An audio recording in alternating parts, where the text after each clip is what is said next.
जय श्री कृष्ण बच्चों। आज मैं आपको थेल्स थ्योरम का कन्वर्स पढ़ाने जा रहा हूँ।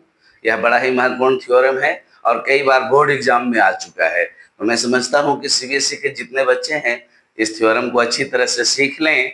और जैसा कि आपके बुक में भी दिया रहता है, थोड़ा इसको कंट्राडिक्शन मेथड से बना देता है। और कंट्राडिक्शन मेथड का प्रयोग बच्चों हम तब करते हैं जब यूक्लिड मेथड मेरा काम नहीं करता है, लेकिन यहाँ हमने प्रयास किया है कि हम यूक्लिड मेथड से इसको साबित कर दें। तो आप देखें, सबसे पहले इसका statement, converse of Thales theorem, if a line divides two sides of a triangle in same ratio, then that line is parallel to third side.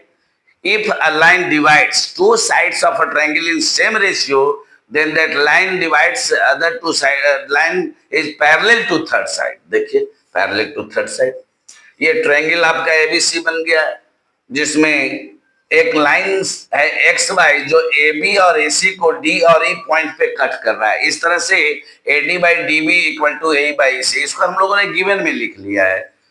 Line X Y divides side A B and A C of triangle ABC at point D and point E such that A D by D B equal to A by E C. To prove X Y parallel BC, ये जो x Y line है वो BC के parallel होना चाहिए। जितना condition दिया है बच्चों, अगर उस आधार पे बन गया तब तो हमें अलग से कंस्ट्रक्शन करने की आवश्यकता नहीं होती है। लेकिन अगर नहीं बनता है तो अलग से कंस्ट्रक्शन करना पड़ता है, और जिस सवाल में कंस्ट्रक्शन करना पड़ता है वो सवाल अति महत्वपूर्ण हो जाता है। तो यहाँ तो आप देख रहे हैं कि चार कंस्ट्रक्शन करना पड़ा है, तो यह सवाल तो और ज्यादा महत्वपूर्ण हो गया है। तो कंस्ट्रक्शन में हम लोगों ने EM परपेंडिकुलर AB और DN परपेंडिकुलर AC डाला and we join B to E and C to D। पुनः प्रूफ में देखिए, एरिया चैप्टर में मैंने पढ़ाया था क्लास 9th में, area of triangle is equal to half of the product of base and corresponding altitude. तो देखिए इसी थ्योरम का यहाँ मैंने प्रयोग किया है। Area of triangle AD by area of triangle BD equal to 1/2 into AD into EM by 1/2 into BD into EM। EM से EM कैंसिल हो गया, हाफ से हाफ कैंसिल हो गया, तो यहाँ आपको मिलेगा area of triangle AD by area of triangle BD equal to AD by BD।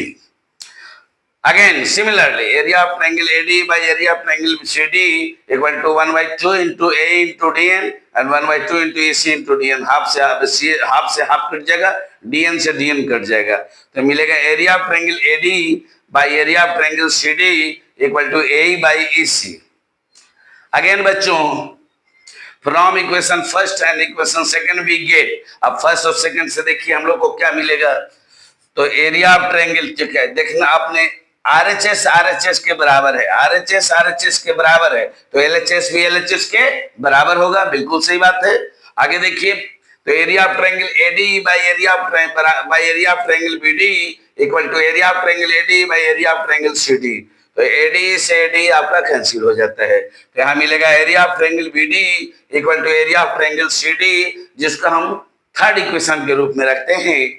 Again we know that if two triangles have same base and same areas, then they will lie between two parallel lines। एक chapter 9th class में है बच्चों, area related to parallelogram and triangle, उस chapter को 9th में अवश्य बनाना चाहिए, क्योंकि वहीं से क्लास 10th का जड़ पैदा होता है। तो अगर आपके कोई मित्र क्लास 9th में होंगे तो आप उन्हें बताएंगे कि सीबीएसई से यद्यपि कि डिलीट कर दिया गया है, लेकिन फिर भी उस चैप्टर को बनाना आवश्यक है, क्योंकि आप देख रहे हैं कि दोनों थ्योरम वहीं से उठ के आ रहा है। We know that if two triangles have same base and same areas, then they will lie between two parallel lines। यहाँ ट्रायंगल BDE और ट्रायंगल CDE दोनों का बेस सेम है D, और दोनों का एरिया भी आपने सेम दिखा दिया है, अतः ये दोनों टू पैरेलल लाइंस के बीच में होंगे। इससे प्रमाणित होता है कि DE पैरेलल BC होगा, अर्थात D और BC आपस में पैरेलल होंगे। तो फिर आप DE के जो आप आगे प्रोड्यूस कर सकते हैं, चूंकि आप जानते हैं कि लाइन सेगमेंट को हम दोनों प्रोड्यूस कर सकते हैं यूक्लिड के अनुसार ही। यूक्लिड ने ही अपने कहा था दूसरे एक्सिम में कि लाइन सेगमेंट को हम दोनों प्रोड्यूस कर सकते हैं, तो इसको x y बिंदु तक प्रोड्यूस कर सकते हैं। तो XY पैरेलल हमें मिलेगा BC, और यहीं पर हम लोग प्रूफ लिखेंगे। तो आप लोग समझ गए, एक बार और समझाने के लिए बोल रहे हैं, चलिए मैं समझा देता हूँ। कहां से शुरू से समझाऊं या प्रूफ से? अच्छा, गिवन से ही समझा देता हूँ। चलिए, गिवन लाइन XY, ये देखिए लाइन XY है, line XY divides side AB and AC of triangle ABC at points D and E such that AD by DB equal to A by EC. To prove XY parallel BC. Construction आप देख ही रहे हैं, DN perpendicular AC and EM perpendicular AB and we join B to E and C to D. Proof. We know that area of triangle is equal to half of the product of base and corresponding altitude.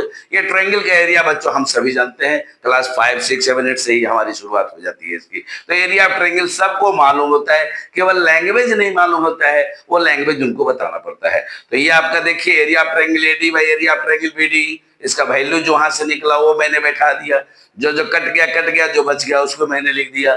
फिर से जब इधर base और इधर base लिया तो एक बार इधर भी बेस, चूंकि ये भी तो मेरा एल्टीट्यूड था, ये भी तो मेरा एल्टीट्यूड था, तो इसलिए इसने कहा मेरे को भी अब मान लो भाई, एक बार जब ईएम को मानो तो एक बार डीएन को भी मानो, तो चलिए डीएन को भी मान लिया। तो डीएन कट गया, हाफ कट गया, यहाँ मिलता है एडी बट्टा CD equal to A by EC. और यही देखिए यहाँ हमको दिया हुआ था, तो अगर आरएचएस के बराबर है तो एलएचएस भी एलएचएस के बराबर होता है। तो एरिया ऑफ ट्रायंगल एडी बटा area of triangle BD equal to area of triangle AD by area of triangle CD, जहां एडी से एडी कैंसिल हो जाएगा बच्चों, तो बीडी बराबर क्या मिलेगा सीडी। और फिर वही क्लास 9 का थ्योरम याद कर लीजिएगा, if two triangles have same base and same areas then they will lie between two parallel lines. यहाँ पर मैंने लिख दिया है, देख लीजिए बच्चों, मैंने लिख दिया है आप लोगों के लिए। So DE parallel BC, therefore we can say that XY parallel BC। तो मैं समझता हूं बच्चों कि आप लोग इसे अच्छी तरह से सीख लेंगे, दूसरों को भी सीखने में मदद करेंगे, विद्यालय में भी जाकर दूसरे बच्चों को सीखने के लिए कहेंगे ताकि ज्यादा से ज्यादा लोग इसके सीखें। और निश्चित रूप से बोर्ड में ये सवाल आता है, और मैं कल आपको इसका अगला एंगल बाइसेक्टर थ्योरम ट्रायंगल का मैं आपको कल डालूंगा। आज इसको सीख लें, कल मैं आपको एंगल बाइसेक्टर थ्योरम डालूंगा। जय श्री कृष्ण बच्चों।